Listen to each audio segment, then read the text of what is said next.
Welcome back. We are talking about security at high school football games, and joining us for more are Kurt Lavarello, the Executive Director of the School Safety Advocacy Council, Charlie Kennedy of the Manatee County School Board, and Dwayne Lindo of Friday Night Football on ABC 7.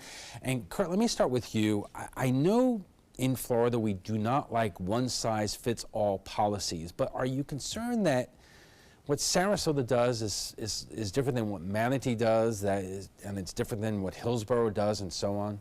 Well, that's always a concern. When I travel around the country, we try to advise schools that we don't look for a cookie-cutter approach to anything they're doing in school safety. Every school should be looking at their own assessment, and that should include football games and extracurricular events. But oftentimes, that's left behind. And it's pretty easy to see when you look at the video footage from these two shootings we've had here, and there were a couple other ones in the country so far this year, that there's mass confusion. And that tells me there are things behind the scenes that have not been done, such as training. I know here in Sarasota, I know a lot of the coaches on the field every night. They've not had any critical incident training, so something happens, and these kids start scattering, and people start scattering. Those coaches need to take control and be part of the critical incident plan.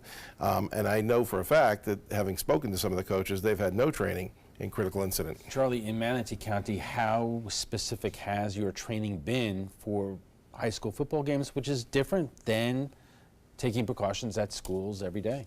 Yeah, my understanding is that we are not using guardians at high school football games. Our plan for high school football continues to be a pre-event coordination planning between district security and local law enforcement. And there are only local law enforcement officers who work security at our football games. So really, we are kind of continuing on the policies and procedures we have always done, even before we've had these two events this year in Florida. And including, are there new rules involving backpacks and what you could bring in? There are, and thank you, that's a good correction. As you heard Jason say at the top of the hour, no backpacks anymore. Women can only bring a small bag in with them. There is now, one other change, and I appreciate the correction, one other change is we have the ability to wand, metal detector wand at games. It is not always used. It's just kind of one of the tools that is on hand if necessary, if law enforcement feels it's necessary. Dwayne, you have covered so many of these games over the years. In your opinion, what is the greatest vulnerability or concern that you have? Because in many cases, sports contests get very heated between both sides, and you never know what could happen. Yeah, you have, obviously you have folks on both sides that anything can happen. It's an open field. You have people that can go from point A to point B in a matter of seconds. We saw in Jess's piece 9 years ago or 10 years ago, the young lady who was shot in an open field. But I think at this point, parents are, because of the two shootings as of late throughout the state, I think parents are more aware of what goes on in these games and are more alert, and they have their kids try to be a little bit more alert when they go to these games. Okay, Dwayne, thank you.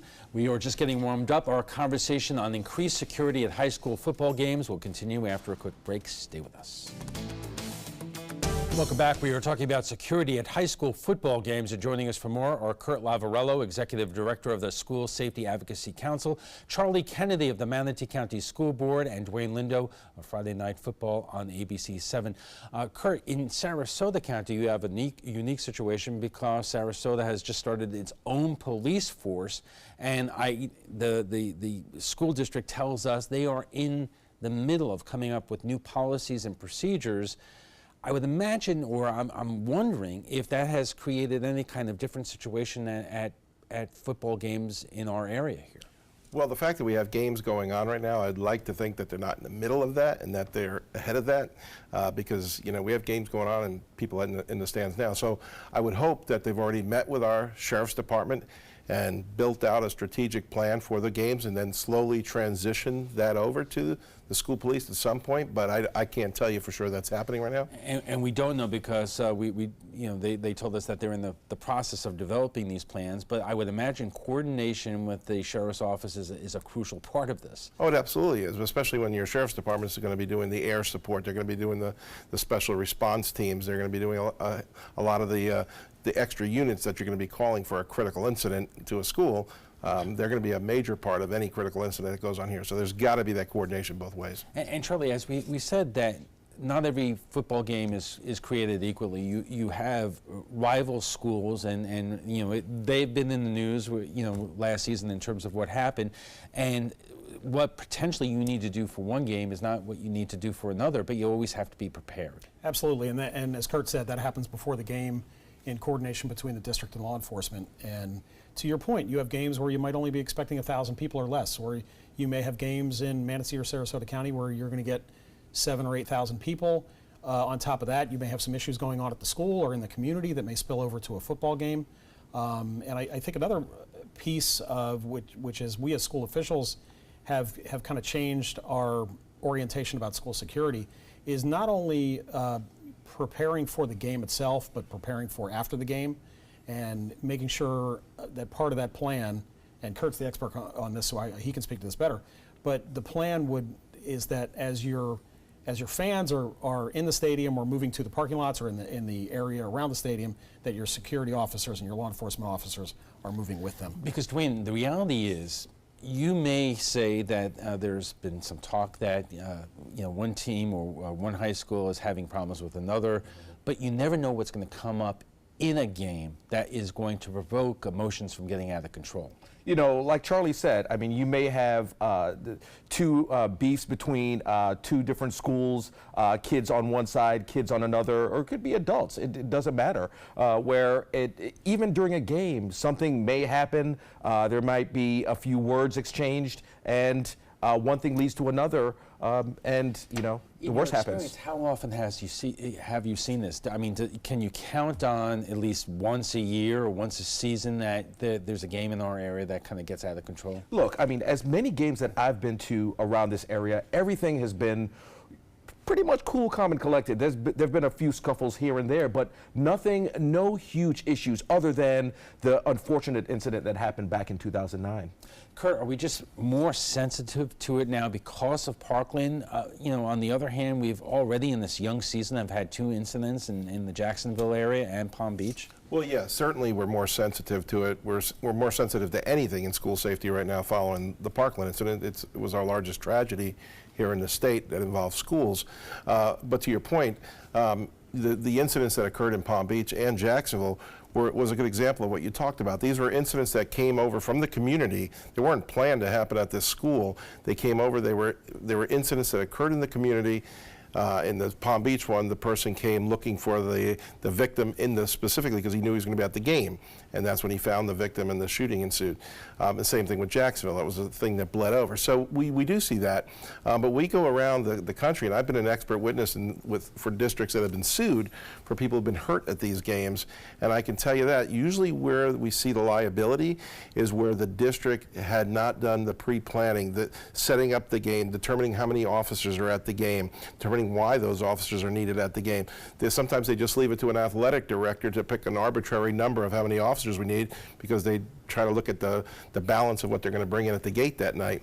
That's not the way to go about school safety. It should be something that's more complex, more comprehensive. Well, in your experience, are those things being done, at least in our region of Florida? Well, I can tell you, I know, speaking on the Sheriff's Department here, always required their deputies that were at the school to submit plans to their sergeants or their lieutenants over the SRO unit. Again, with the transition to a school police department, I can't tell you that that's happening now because I've not heard anything from the school police department. Not that they would have to report to me, but you know, they may have something in the works. But again, I didn't like the fact that I heard that their plan is underway. Our season's well underway, so this plan should have been done well before the season started. And Charlie, we have talked about that. On one hand, a lot of people like what the state did in terms of the law that was passed after Parkland, but with it did not come a lot of resources or enough resources when it comes not just to the school day, but when to athletic events like football games. Do you have the resources that you require and need to keep these stadiums, players, and the fans safe? I believe we do, and Alan, you know me, I love to blame the Florida legislature for shorting public education every chance I get, but especially football games are a revenue generating event. So there is plenty of there's plenty of funds available to make sure we have trained and proper security at a football game. Money is not an issue here, and while I will always love to see more funding coming out of the public from the Florida legislature, this is not an area where I think we need to rely on them. We can handle this in-house. Dwayne, we were primarily talking about the public schools here, but there are private schools who have football teams, some big, some small. Do we even know what they are doing in terms of keeping their game safe? I think you have schools like Cardinal Mooney and possibly Sarasota Christian, or Brainton Christian, I'm sorry, that they decide, the AD, the athletic director decides, okay, we'll have this amount of security, and they hire, I believe, security privately, if I'm not mistaken. Correct. Well, I know some of the private schools here in Sarasota, I believe Cardinal Mooney has always, I think they put on traditionally one officer, and oftentimes that officer may be from the Florida Freshwater and Fish Commission, which, again, the school safety protocol and having that knowledge how to respond to a critical incident in a school is very important. Now, that's not to say those officers aren't skilled. They're armed officers. But is that the person you necessarily want to be overseeing the security of a game and submitting plans and working with the staff? So let's take it from this perspective. If you were going to a high school football game on the Suncoast, or you knew your kid was, what would be on your mind and what would be your advice? Well, I would want to know that the people that were there strategically planned, not just there. You know, I've gone to games where you see the officers congregating up in a corner. There's 5 or 6 officers in a corner. I want them spread out around the game. I want to make sure there are folks at the visitor stand, folks at the officers at the home stand. I'd like to see the entrances separated as well, so that the visitors come in one entrance and the home fans come in another entrance. There's not a lot of commingling there. Most of the schools I worked at with Palm Beach County, there was actually a gate that would stop the commingling between the fans, and that cut a lot of the problems off. Yeah, Dwayne, we were talking about this. Apparently that is not done around here. I have some experience going to high school football games in Hillsborough County where the fan bases are separated. The visitors go to the other side of the field, and the intermingling, in some places there are separate concession stands. Well, you know, as long as I've done football here, I've never seen this enforced at all. Possibly certain districts may enforce this particular rule, but not necessarily here in Manatee or Sarasota counties. So, Charlie, do we need to start thinking of things that have not been done before to make sure that these games are safe? Because we don't want to overreact to what's happening, but we also, you know, have to be aware of the age that we live in. We do, and we are living in a different age, as we all know, and maybe this is just perception, but it seems like it's getting worse. But I think if we're going to have this conversation about high school football games, I think we need to have this conversation about other sports, such as high school basketball. And I say that as a former high school basketball coach. You're in a very confined environment that is loud, and the fans are right next to each other. And whatever conversations we're having about high school sports security, I think we need to expand to high school basketball as well. Well, Charlie probably brings up the most important point of the night, and that is, you know, I think the parents and residents have to know we don't live in that Mayberry that we'd all love to live in. I mean, you get searched walking into Walt Disney World, and that's the happiest place on earth. So things have changed, and they're going to continue to change. We have to take a quick break, and we'll be back for final thoughts in a moment, so stay with us.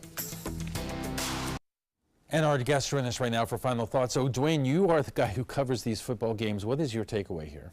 Well, look, I think that eventually Sarasota County, Manatee counties, I think the pieces that they're putting in place to keep kids safe, I think that should stay and try to evolve with some of the things or some of the interactions they see when they're at the stadium, and try to evolve from that and try to make necessary changes as needed. Charlie, are you good with where Manatee County is right now, or is there anything that you would like to see that's not being currently done? No, I'm confident in the work that our school security staff is doing in partnership with law enforcement, and I would like to put parents' minds at ease is that, you know, this has become a focus of attention because of 2 high-profile events, but your kids are just as safe at a high school football game as they are anywhere else. Kurt, what concerns you the most?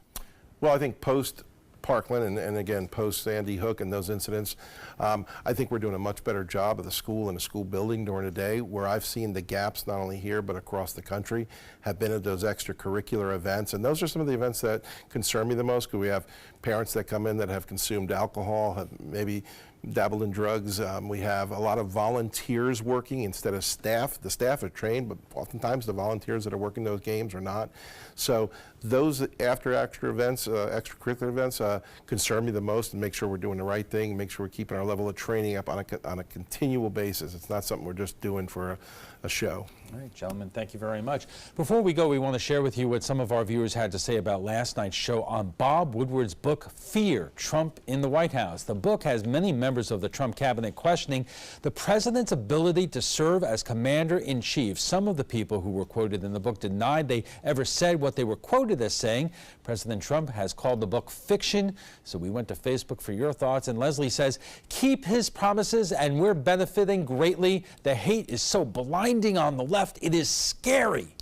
Derek says supporters do not care. They no longer watch the NFL, burn their Nikes, love Russia, think Vladimir Putin is a good man, and criticize the FBI. The Twilight Zone couldn't even make this nonsense up. And Candy says, Bob Woodward, who never had a source for anything and nothing he says can be verified, nope, doesn't change anything. Trudy says, Woodward has always proven himself to be a man of integrity. 45, not so much. Yes, of course, we remember Watergate and an unnamed source, Deep Throat, who eventually revealed himself. If you'd like to join the conversation on tonight's topic, just visit our Facebook page at facebook.com/MySuncoast. We want to thank our guests for being here tonight. Kurt Lavarello, the Executive Director of the School Safety Advocacy Council, Charlie Kennedy of the Manatee County School Board, and Dwayne Lindo of Friday Night Football on ABC7.